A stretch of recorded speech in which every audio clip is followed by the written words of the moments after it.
Hey, this is Sean with the Prepared Homestead. Today we're going to talk about hops, Humulus lupulus, and it's actually in the Cannabaceae family, and it's an awesome plant. It's one of our quote-unquote permaculture plants. There's no such thing, but it's a plant we like to grow in our permaculture system because it's so multifunctional. So hops grow really well up here in North Idaho. We're at 2,700 feet. We're 48 degrees north latitude. And they do well once established.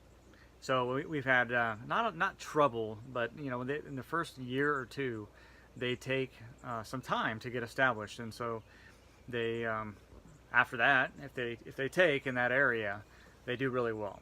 And in fact, I'll show you an area that's just going gangbusters, and I have other areas where they're just creeping along, and not doing so well. So we'll see. They need well-drained soil. They need a lot of moisture. They typically can handle our native soils here, as far as pH is concerned, something around our soils are right about 6.5 if you look at the native forest soils and kind of the native soils on our homestead. In general, of course, there's microclimates in soils as well, but they do well in that environment. About 6 to 7.5 or so is where hops tend to thrive. Now, like I said, we're growing them all over the place. We use them. They're very multifunctional. Okay, so they are great for getting that good fruit and making beer, because they are good for that. Because why? They're antibacterial properties, right? They're also medicinal. Okay, they're not just for preserving things. They're medicinal for people and animals. Okay, so they're antibacterial, and they're used as a sedative, a lot of times in place of things like chamomile, or in addition to chamomile.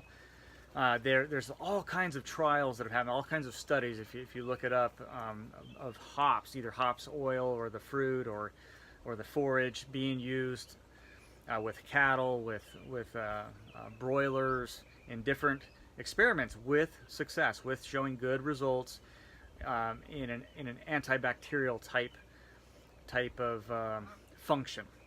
Okay, so whether it's replacing the medications and things that cattle utilize in feedlots, and replacing with hops, studies like that have shown good success. So that's a great thing. We use them not only for brewing beer, for medicine, for shade.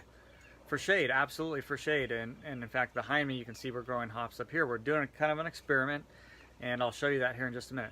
We're growing hops in a container up here. We'd love to eventually replace this with a nice pergola and be able to grow hops up it and shade out our house in the hottest times of the year. And be perfect. The life cycle of hops is perfect to provide shade in hot climates, where it will do well.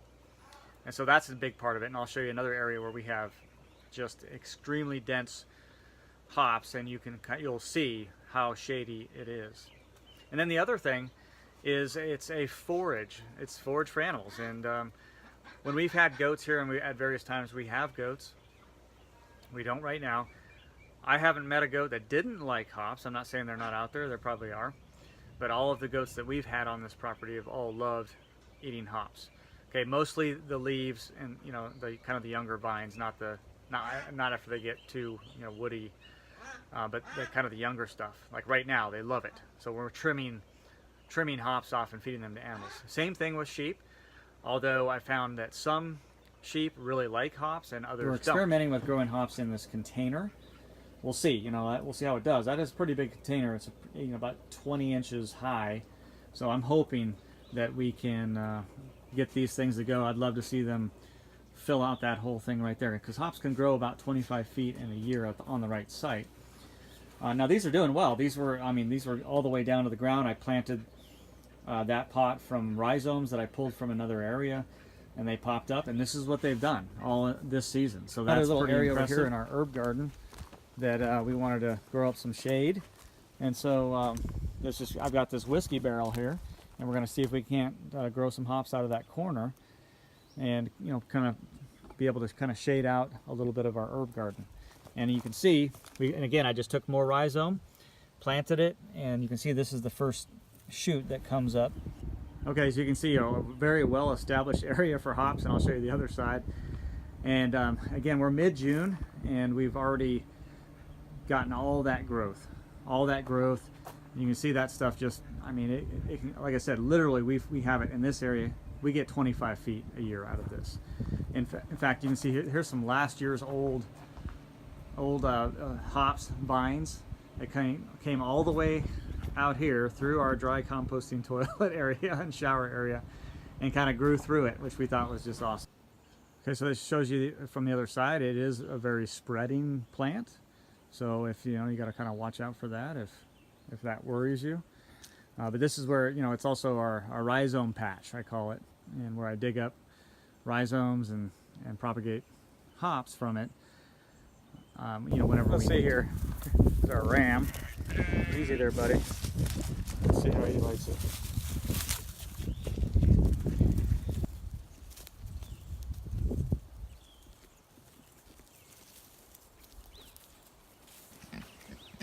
I honestly haven't tried this before with pigs, so let's just figure it out, see what happens.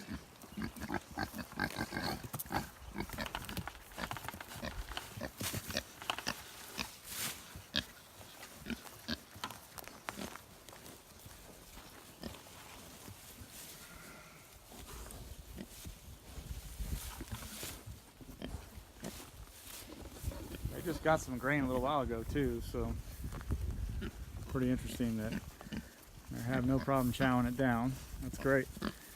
Grow of getting some of their needs met from our property, and we're trying that more and more. We're moving to a tree crop and a perennial crop system, that things that we can grow on our property more than our annual feed, or we're at least wanting to transition that as much as possible.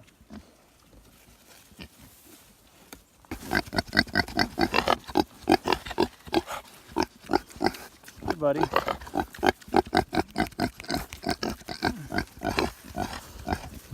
All right, so hops. In fact, check it out right there. That's what it looks like from up here. Down there, you can see how prolific it is. What a great plant. It's a food, right? You can, in the early spring, you can eat it. You can use it medicinally. You can use it as a forage. It can be integrated as shade. It grows 25 feet a year. Biomass production is off the charts. It's easy to propagate by rhizome, and once it gets established, it is a great plant to grow.